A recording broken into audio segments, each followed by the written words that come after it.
नमस्ते बच्चों। आप सभी कैसे हो? तो पिछली क्लास में हम लोग क्या पढ़ रहे थे? हमने हमारे भोजन के बारे में पढ़ा था, है ना? तो भोजन के बारे में हमने क्या क्या पढ़ा पिछली क्लास में? हमने ये देखा कि भोज्य पदार्थ क्या होता है। क्या बताया था मैंने आपको? भोज्य पदार्थ क्या होता है? यानी कि जो भी वस्तु हम खाने पीने में उपयोग करते हैं उसी को हम भोज्य पदार्थ कहते हैं। उसके बाद हमने देखा कि संतुलित आहार क्या होता है। यानी कि सभी जो पोषक तत्व आहार में होते हैं, जो हम खाना खाते हैं, उसमें अगर सारे प्रकार के पोषक तत्व हो, उसी को हम संतुलित आहार या बैलेंस्ड डाइट बोलते हैं। फिर हमने पढ़ा आहार के घटक, यानी कि आहार में क्या क्या होना चाहिए जिससे कि वो संतुलित आहार बने। तो हमने पढ़ा था कार्बोहाइड्रेट, प्रोटीन, वसा, विटामिन और खनिज लवण, है ना? जिसमें कि हमने पढ़ा जो कार्बोहाइड्रेट होता है वो हमें काम करने की शक्ति देती है। क्या करने की शक्ति देती है? हमें कोई भी कार्य करने की क्षमता या शक्ति देती है। फिर प्रोटीन के बारे में हमने पढ़ा था। प्रोटीन क्या करती है? हमारे शरीर में जिस भोजन में प्रोटीन की मात्रा होती है उसको खाने से हमारे शरीर की वृद्धि होती है। वसा के बारे में आपको बताया कि वसा जिस भोजन में होता है उसको खाने से हमें शरीर में ऊर्जा प्राप्त होती है। विटामिन और खनिज की बातें हमने की आपसे, जो हमें रोगों से बचाते हैं। तो थोड़ी और बातें आपको मैंने बतानी है विटामिन के बारे में, तो वो हम लोग पढ़ लेते हैं, ठीक है? यस। तो बेटा, विटामिन जो होते हैं ना, ये जो है, ये हमें विभिन्न प्रकार के हरे सब्जियों तथा फलों से प्राप्त होते हैं। तो विटामिन कैसे प्राप्त होते हैं, कहाँ से प्राप्त होते हैं? हमें विभिन्न प्रकार के विभिन्न प्रकार के हरी सब्जियों हरी सब्जियों तथा फलों से प्राप्त होते हैं। ठीक है? तो हमें जो विभिन्न प्रकार के फल है और सब्जियां हैं, इनको खाना बहुत जरूरी होता है। अब ये जो विटामिन है, जैसे कि मैंने आपको बताया, ये हमारे शरीर को रोगों से सुरक्षा देती है। क्या करती है ये? रोगों से, विभिन्न प्रकार के जो रोग हमें होते हैं उन रोगों से सुरक्षा देती है। रोगों से सुरक्षा प्रदान करती है।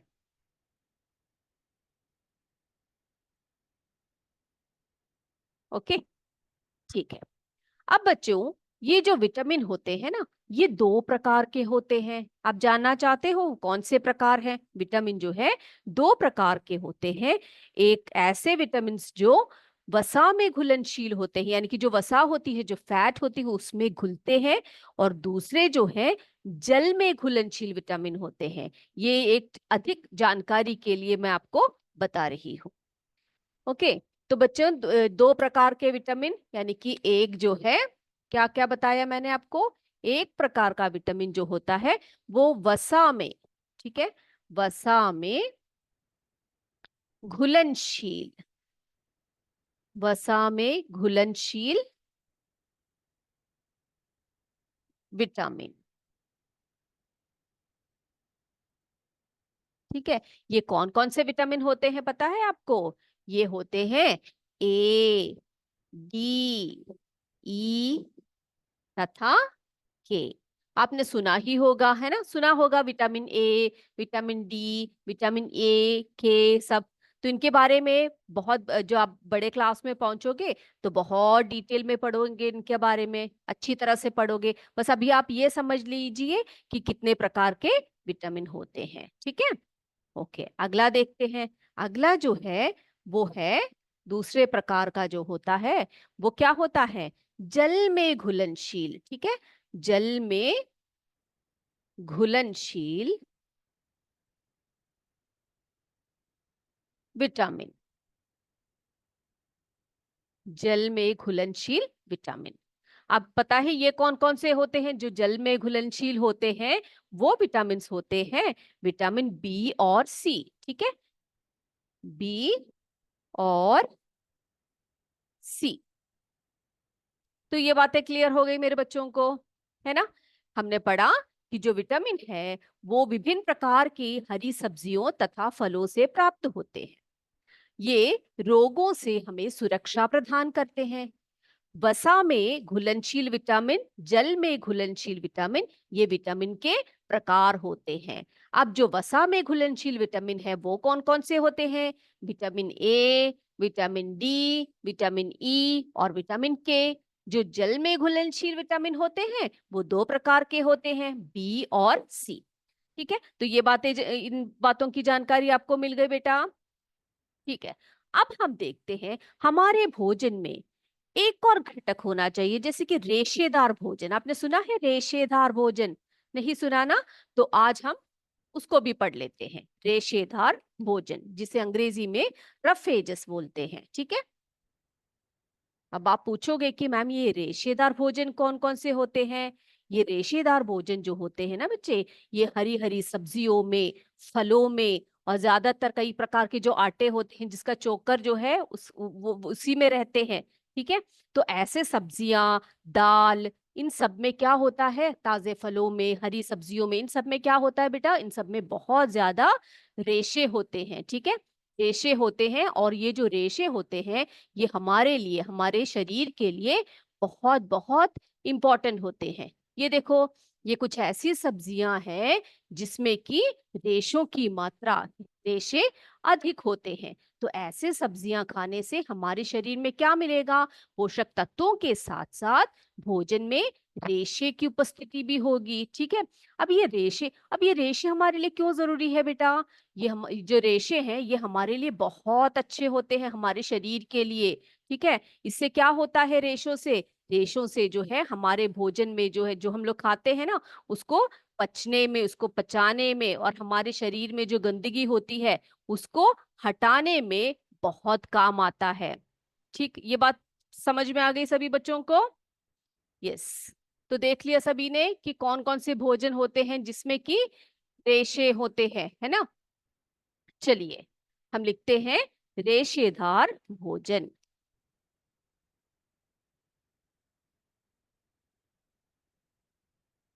रेशेदार भोजन। जो रेशेदार भोजन होती है ये विभिन्न पोषक तत्वों के साथ साथ हमारे भोजन के लिए, यानी कि हमारे पोषण के लिए बहुत आवश्यक होता है। ठीक है, ये जो होते हैं ना, ये जो हमारे शरीर का पाचन तंत्र, यानी कि पाचन के लिए, हमारे शरीर में जो भोजन का पाचन है, पाचन के लिए आवश्यक है। ठीक है, जिससे कि हमारा पाचन जो है वो सुगम रूप से होता है। अब ये रेशेदार भोजन किन किन में होता है बेटा? ये जो है कई प्रकार के दालों में, दालों में, हरी सब्जियों में, हरी सब्जियों में, फिर ताजे ताजे फलों में। हम्म, और जिन जो होते हैं ना चोकेदार, जो हम बोलते हैं ना चोकर युक्त, चोकर युक्त आटा। ठीक है, चोकर युक्त आटा जो होता है, जैसे कि मक्का हुआ, है ना, मक्के का आटा, मक्का, गेहूं, गेहूं, ज्वार, बाजरा आदि। तो इन्हीं इन सभी प्रकार के जो आटे होते हैं जिसमें कि उसके चोकर होते हैं, उसको हटाया नहीं जाता, उनको खाने से क्या होता है? हमारे शरीर में रेशों का, जो रेशे होते हैं वो हमें, हमारे शरीर में आ जाते हैं, और ये हमारे पाचन के लिए बहुत बहुत आवश्यक होते हैं। ठीक है, ये बात भी क्लियर हो गई। तो रेशेदार भोजन खाना भी हमारे शरीर के लिए अच्छा होता है। अब देखते हैं बेटा, हमारे शरीर में बहुत आवश्यक एक चीज होती है जो हम लोग, जो हमें हमेशा हर समय लेना चाहिए। वो कौन सी चीज होती है जो मैम बता रही है? देखें हम लोग, देखते हैं। ये देखो बेटा, ये बच्चे क्या कर रहे हैं? देखो क्या कर रहे हैं बच्चे, पानी पी रहे हैं, जल पी रहे हैं, है ना? तो जल जो है हमारे लिए बहुत आवश्यक होता है, हमारे शरीर के लिए बहुत ही आवश्यक होता है। जल जो है वो भोजन में उपस्थित पोषक तत्वों को अवशोषित करने में सहायता करते हैं। ठीक है, क्या करते हैं? जल जल जो है, हम जो भी भोजन करते हैं उसमें से जो पोषक तत्व होता है उसका अवशोषण करने के लिए। वरना हम पानी नहीं पिएंगे तो क्या होगा? जो हम लोग भोजन करेंगे वो ठीक से हमें पचेगा नहीं, और वो ठीक से पचेगा नहीं तो क्या होगा? क्या होगा बताइए? उसके पोषक तत्व हमें नहीं मिल पाएंगे, है ना? लेकिन जब हम लोग जल पीते हैं, जल को पीते हैं तो क्या होता है? जल जो है, जो हमारे भोजन में उपस्थित पोषक तत्व होते हैं उसको हमारे शरीर को अवशोषण करने में सहायता करते हैं। तो जल जो है बहुत ही इंपॉर्टेंट है, बहुत महत्वपूर्ण पूर्ण है हमारे लिए। तो हम लिखे यहाँ पर, जल भोजन में उपस्थित, भोजन में उपस्थित पोषक तत्वों, पोषक तत्वों को, तत्वों को क्या करती है? अवशोषित करने में, अवशोषित, अवशोषित करना क्या होता है बेटा? खींच के निकालना, ठीक है? अवशोषित करने में सहायक होते हैं, सहायक होते हैं। तो ना केवल हमें ऐसे खाने खाने चाहिए जिसमें कि बहुत ज्यादा पोषक तत्व हो, संतुलित आहार हो। संतुलित आहार का एक भाग जो होता है वो जल होता है, ठीक है? अब बेटा देखो, अगर आप ताजे ताजे फल और सब्जियां खाते हो, है ना, फल और सब्जियां, अगर ये ताजे ताजे फल और सब्जियां आप लोग खाते हो तो बेटा इसमें भी जो है जल की उपलब्धता होती है। अगर आप ताजे फल खाएंगे, ताजी सब्जियां खाएंगे तो उसमें भी क्या होता है? जल की मात्रा होती है, वो भी हमारे शरीर के लिए बहुत अच्छा है। अब आप पूछो कि हमारे शरीर के लिए कितना पानी आवश्यक होता है? कितना पानी पीना चाहिए बेटा आपको? हमें प्रतिदिन, ठीक है, हमें प्रतिदिन,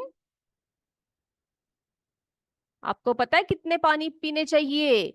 आप छोटे बच्चे हो इसीलिए 1 से 2 लीटर पानी मैं बताऊंगी, ठीक है? जो बड़े लोग होते हैं उनको 3 से 4 लीटर तक पानी पी लेना चाहिए, ठीक है? 1 से 2 लीटर पानी यानी कि 5-6 ग्लास तो आराम से, आप बड़े ग्लास 5-6 ग्लास तो एक दिन में जरूर पीजिएगा। और हरी हरी सब्जियां, हरे हरे फल, आई एम सॉरी, ताजे ताजे फल को जरूर खाइएगा। अब जल के कार्य क्या है हमारे शरीर में? क्या कार्य करती है ये जल? देखें हम लोग, ठीक है, पहले तो मैंने आपको बता दिया। क्या बताया मैंने? हमारे भोजन में जितने भी पोषक तत्व होते हैं वो हमारे शरीर को अवशोषित करने में, हमारे शरीर में अवशोषण होने के लिए किसकी जरूरत पड़ती है? जल की आवश्यकता पड़ती है। तो अब हम लिखेंगे जल के कार्य, जल के कार्य। बेटा सबसे पहले हम लिखेंगे जो है हमारे शरीर में जब पाचन प्रक्रिया होती है ना, हम कोई भी भोजन को खाते हैं तो हमारे शरीर में जाता है, वो क्या हो जाता है? उसका पाचन होना शुरू होता है।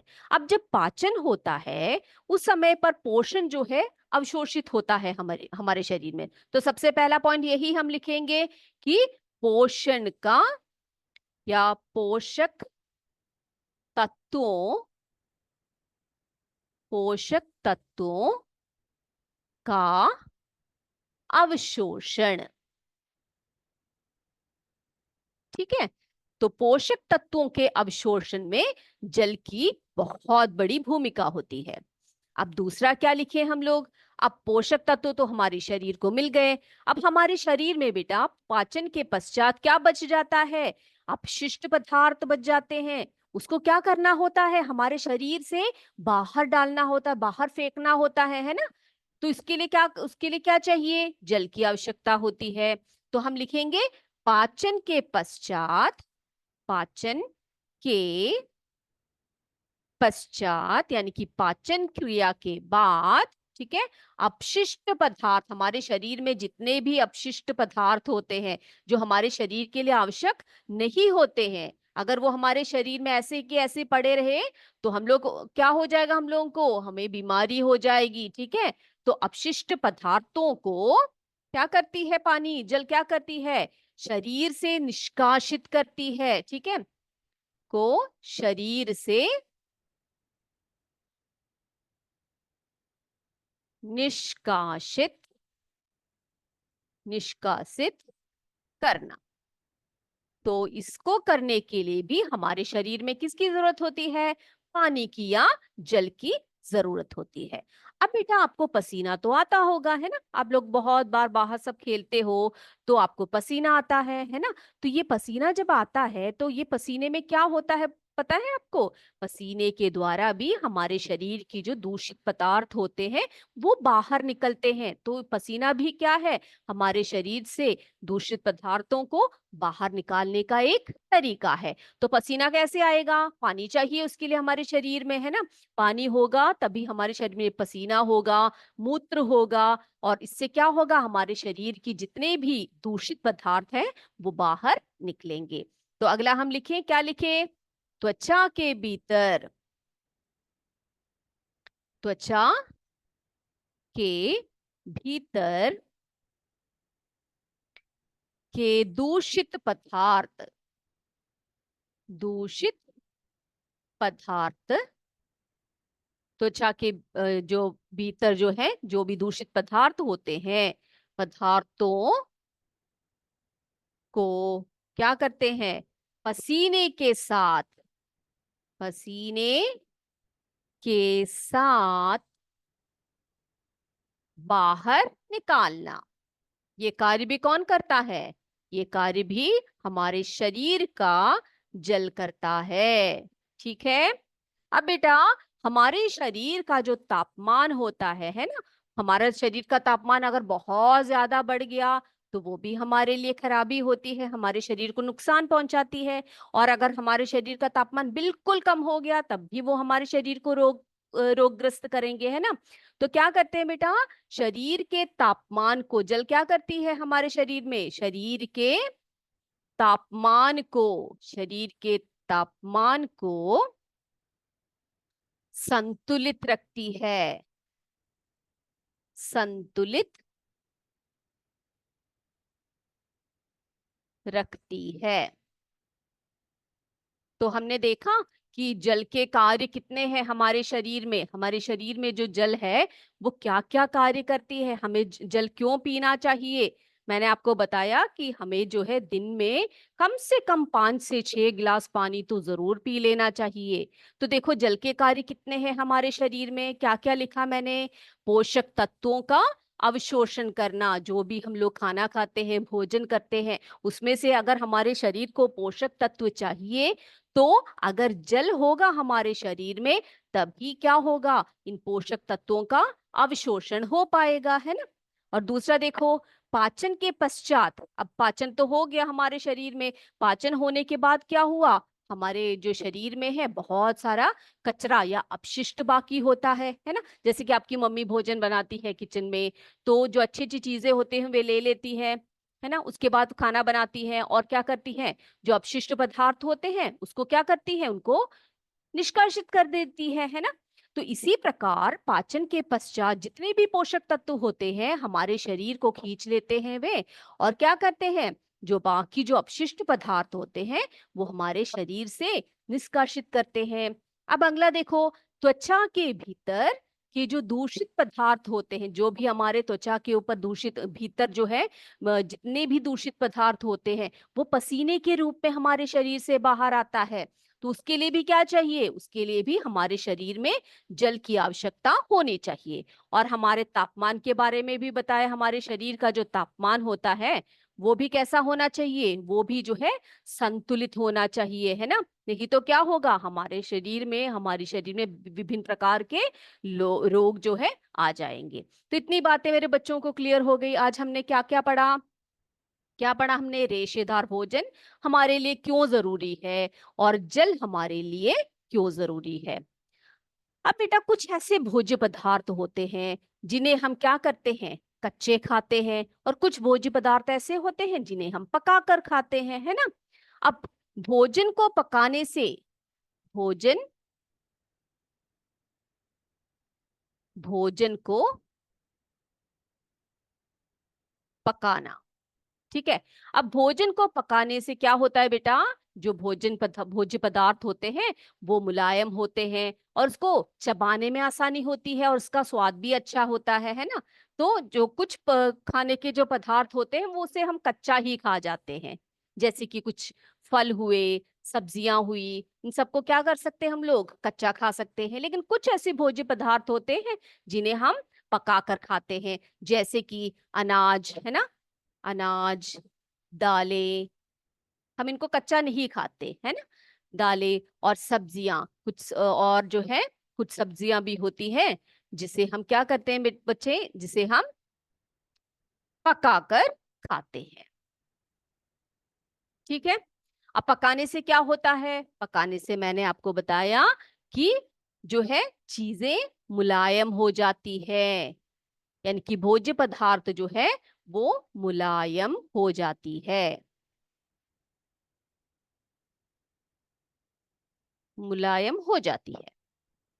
ओके। और क्या बताया मैंने आपको? कि उनका स्वाद अच्छा होता है, चबाने में आसानी होती है।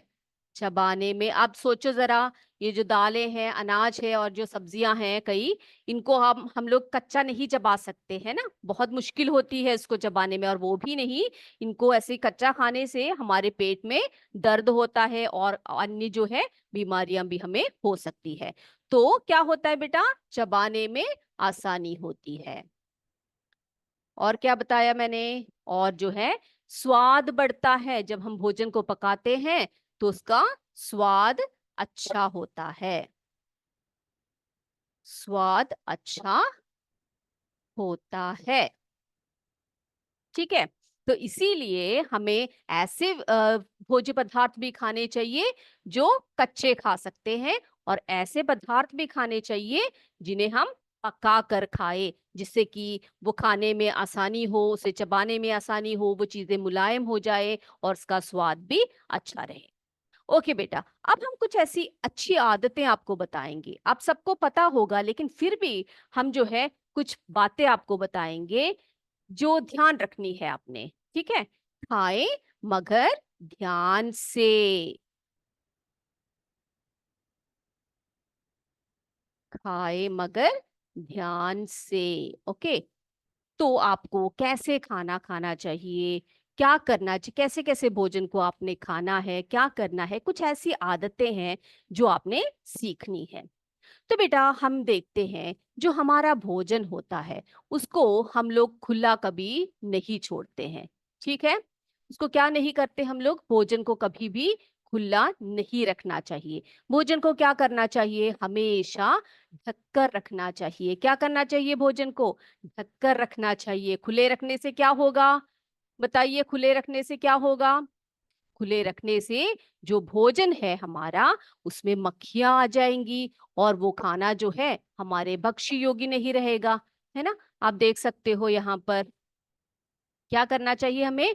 भोजन को हमेशा ढककर रखना चाहिए। खुला रखने से धूल और मक्खियां उसको गंदा कर सकते हैं, है ना। ये देखो, मक्खियां और अन्य जो कीड़े मकोड़े होते हैं उस पर आकर बैठ जाते हैं, तो क्या होता है बच्चे? वो उससे, उनको खाने से हमें बीमारी हो सकती है। इसीलिए हमेशा क्या करना चाहिए हमें? खाने को ढककर रखना चाहिए। ओके। अब जो फल और सब्जी हम लोग खाते हैं ना बेटा, उसको हमें क्या करना चाहिए बताओ? हम ऐसे ही खा सकते हैं क्या उनको? नहीं खा सकते।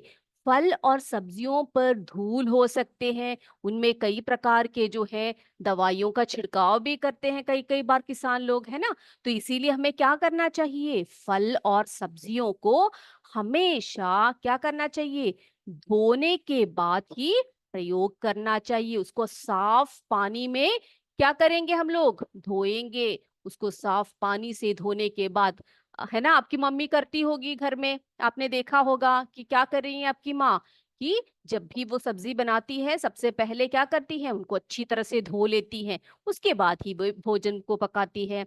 और उसी प्रकार जब आप फल खाते हो, ऐसे दौड़ कर जाकर फ्रिज से या बाहर से आप उठाकर नहीं खाएंगे, उसको अच्छी तरह से पहले पानी में डालकर रखेंगे थोड़ी देर, और उसके बाद उसको रगड़ के धोने के बाद उसको ये भी देखना जरूरी है कि कहीं उसके अंदर कीड़े वीड़े तो नहीं है, वो भी देखेंगे। उसके बाद उसको धोने के बाद आप खाएंगे, ठीक है।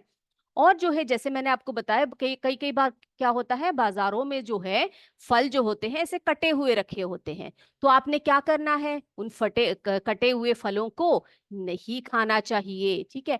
और सबसे महत्वपूर्ण बात तो मैंने आपको बताना भूल गई, क्या बताया, मैं क्या बता रही हूँ आपको, कि आप खाना खाने से पहले हमेशा हाथ को अच्छी तरह से धोइए। क्या करना चाहिए, हाथ को अच्छी तरह से धोना चाहिए, वरना क्या होगा, आप बाहर से खेल कर आओगे, सीधे जाकर खाना खाओगे, तो आपके हाथों में क्या होंगे बेटा, आपके हाथों में कई प्रकार के कीटाणु हो सकते हैं। और वो कीटाणु हम जब ऐसे हाथों से खाना खाते हैं, वो कीटाणु सीधे हमारे शरीर में प्रवेश कर जाएंगे। और वो अगर हमारे शरीर में प्रवेश करेंगे तो क्या होगा, हमें विभिन्न प्रकार के रोग होंगे। और सोचो जरा, जब रोग होंगे तो कितना बुरा लगेगा, आप स्कूल जा नहीं पाओगे, है ना।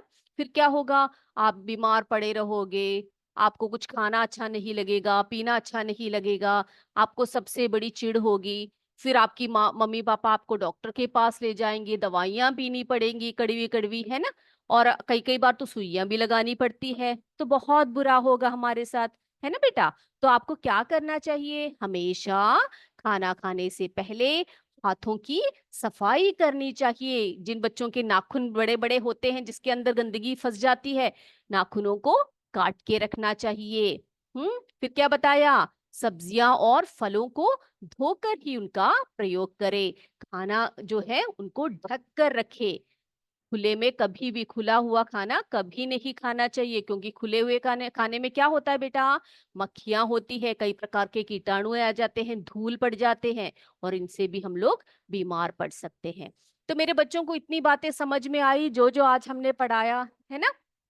तो हमें हमेशा खाने में ये ध्यान रखना चाहिए कि हम जो भी आहार कर रहे हैं वो संतुलित हो, सही मात्रा में पोषण आपको मिल रहा हो। और जब भी हम खाना खाए, जो आज बताई मैंने बातें, उन सब का ध्यान रखिएगा, ठीक है। तो आज की क्लास हम यही समाप्त करें। तो आज की क्लास हम यही समाप्त करते हैं। जय विद्या शक्ति, जय हिंद, जय भारत। धन्यवाद। Thank you sir.